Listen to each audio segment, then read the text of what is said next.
আসসালামু আলাইকুম বন্ধুরা, আজ আমি আপনাদের সঙ্গে শেয়ার করব পাকা আম দিয়ে নরম তুলতুলে স্পঞ্জি কেক।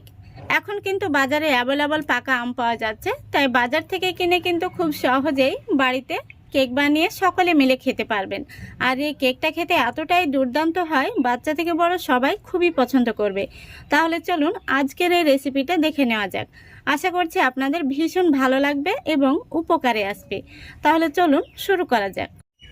তো দেখুন, এখানে আমি একটি মিডিয়াম সাইজের পাকা আম আগে থেকে ছোট টুকরো করে কেটে নিয়েছি। এখন আমি একটি মিক্সি জারের মধ্যে নিয়ে নিচ্ছি।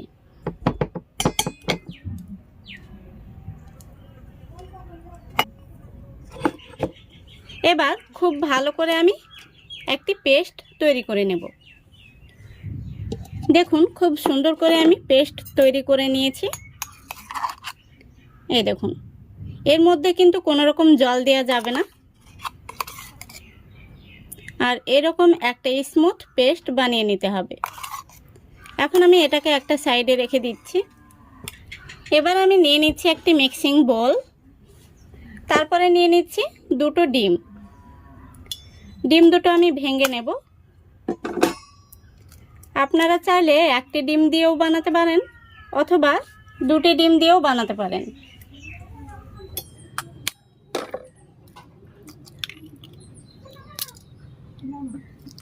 দিয়ে দিচ্ছি স্বাদ মতো লবণ। তারপরে দিয়ে দিচ্ছি 1/3 কাপ চিনি। এখানে আমি চিনিটাকে গুঁড়ো করে নিয়েছি, এতে করে ব্যাটারটা তৈরি করতে সুবিধা হবে। এখন আমি একটি হ্যান্ড উইস্ক দিয়ে খুব ভালো করে মিক্স করে নেব।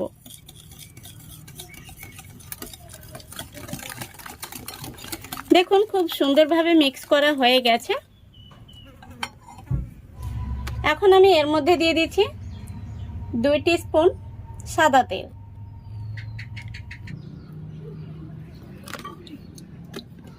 তেলটা দেওয়ার পরে আমি আবারও খুব ভালো করে মিশিয়ে নিচ্ছি। দেখুন, খুব ভালো করে মিশিয়ে নিয়েছি। এখন আমি এর মধ্যে দিয়ে দেব আমি যে আমটাকে পেস্ট করে নিয়েছি সেই আমের পিউরিটা।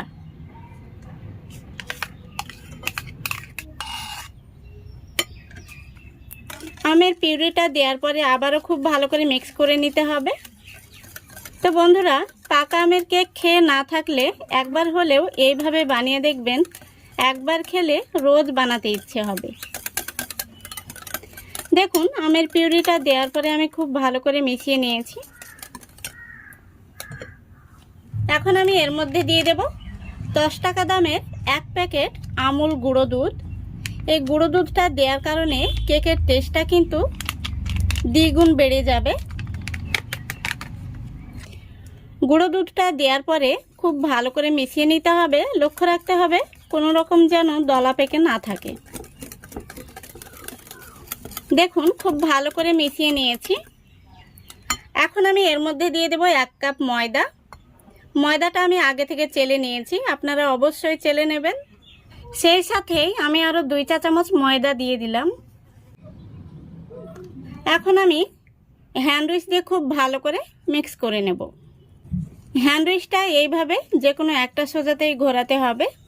দুই দিকে ঘোরালে কিন্তু ব্যাটারের মধ্যে দলা পেকে যাবে। দেখুন বন্ধুরা, ময়দাটা দেওয়ার পরে আমি মিক্স করে নিয়েছি। আর মিক্স করার পরে দেখুন আমাদের ব্যাটারটা কিন্তু একটু ঘন রয়েছে। এখন আমি এর মধ্যে আরও কয়েকটি উপকরণ দিয়ে দেব। তো এবারে আমি দিয়ে দিচ্ছি 1 চা চামচ বেকিং পাউডার। আর দিয়ে দিচ্ছি 1 চা চামচের 4 ভাগের 1 ভাগ বেকিং সোডা। এবার আমি দিয়ে দিচ্ছি এই চামচেরই 2 চামচ জল।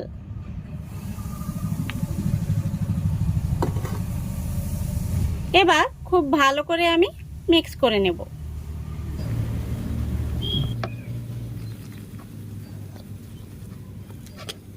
তো বন্ধুরা, এর মধ্যে কিন্তু আর কোনো রকম জল লাগবে না। ব্যাটারটা খুব সুন্দরভাবে আমি মিক্স করে নিয়েছি। আর ব্যাটারের ঘনত্বটা এরকমই হবে, এর চাইতে পাতলা করলে কেকটা ভালো হবে না। দেখতেই পাচ্ছেন ব্যাটারের লেয়ারটা এরকমই হবে। এখন আমি এটাকে একটা সাইডে রেখে দিচ্ছি। তো বন্ধুরা, কেকটা বানানোর জন্য এখানে আমি একটি অ্যালুমিনিয়ামের বাটি নিয়েছি, আর এই বাটির মাপ করে একটি সাদা কাগজ কেটে নিয়েছি। এদিকে দেখুন, কেকটাকে বেক করার জন্য গ্যাসটা অন করে আগে থেকে আমি কড়াই বসিয়ে দিয়েছি। কড়াইটা খুব সুন্দরভাবে কিন্তু গরম হয়ে গেছে, আর কড়াইয়ের মধ্যে আমি একটি স্ট্যান্ড দিয়েছি, দেখতেই পাচ্ছেন। এখন আমি এই কেকের বাটিটা স্ট্যান্ডের উপর বসিয়ে দেব। খুব সুন্দরভাবে বসিয়ে দিয়েছি। এখন উপর থেকে একটি বড় সাইজের গামলা দিয়ে ঢেকে দেব। এখন আমি গ্যাসের ফ্লেমটা একদম লো ফ্লেমে রেখে পুরো 30 মিনিট জাল করে নেব। আমাদের কেকটা হতে খুব বেশি সময় লাগবে না, 30 মিনিট জাল করলেই হয়ে যাবে। তো ফিরে আসছি 30 মিনিট পর। দেখুন বন্ধুরা, পুরো 30 মিনিট হয়ে গেছে। এখন আমি ঢাকনাটা খুলে দেখে নেব কেকটা কেমন হয়েছে। আলহামদুলিল্লাহ, দেখুন কেকটা কতটা ফুলকো হয়েছে। তো বন্ধুরা, কেকটা কিন্তু দেখেই বোঝা যাচ্ছে খুব সুন্দরভাবে হয়ে গেছে। তবুও আপনাদের সুবিধার্থে আমি একটি কাঠি দিয়ে দেখিয়ে দিচ্ছি কেকটা ভেতর থেকে কেমন হয়েছে। দেখুন, কাঠিটা কিন্তু একদম পরিষ্কার বেরিয়েছে, তার মানে আমাদের কেকটা পারফেক্ট হয়ে গেছে। এখন আমি কেকটাকে নামিয়ে ঠান্ডা করে নেব। তো দেখুন বন্ধুরা, কেকটাকে আমি কিছুটা ঠান্ডা করে নিয়েছি। তো এই কেকটার মধ্যে আমি কোনো রকম ফুড কালার ইউজ করিনি, তবুও কালারটা খুবই সুন্দর এসছে। এখন আমি কেকটাকে বের করে নেব। একটি চাকু নিয়েছি, এটা দিয়ে কেকের সাইডটা ছাড়িয়ে নিচ্ছি। এবার একটি থালার মধ্যে কেকটাকে বের করে নেব।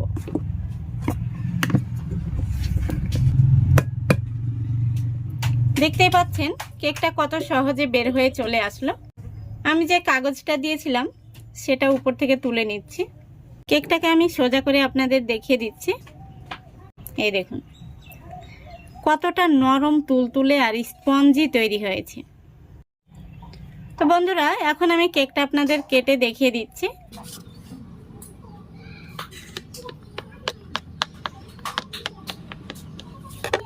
দেখুন কত সুন্দর হয়েছে।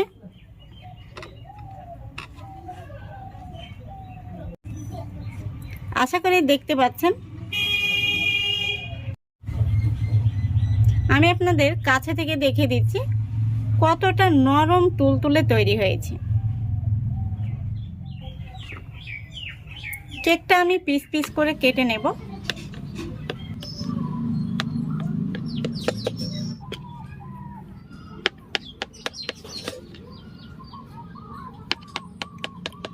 এখন কিন্তু বাজারে অ্যাভেলেবল পাকা আম পাওয়া যাচ্ছে, তাই বাজার থেকে আম নিয়ে আপনারা খুব সহজেই এইভাবে ম্যাঙ্গো কেক বাড়িতে বানিয়ে নিতে পারবেন। তো বন্ধুরা দেখুন, কিছুটা কেক আমি কেটে নিয়েছি, আর কিছুটা কেক আমি রেখে দিয়েছি, এটা পরে পরিবেশন করব। তো আমি একটা পিস তুলে আপনাদের দেখিয়ে দিচ্ছি কতটা স্পঞ্জি তৈরি হয়েছে। এই দেখুন। আশা করছি আজকের এই রেসিপিটা আপনাদের ভালো লেগেছে। যদি ভালো লেগে থাকে অবশ্যই লাইক কমেন্ট শেয়ার করে দেবেন এবং চ্যানেলটিকে সাবস্ক্রাইব করে অল নোটিফিকেশানটি অন করে সঙ্গে থাকবেন। আজকের মতো এখানেই বিদায় নিচ্ছি। সবাই ভালো থাকবেন, সুস্থ থাকবেন। খোদা হাফেজ।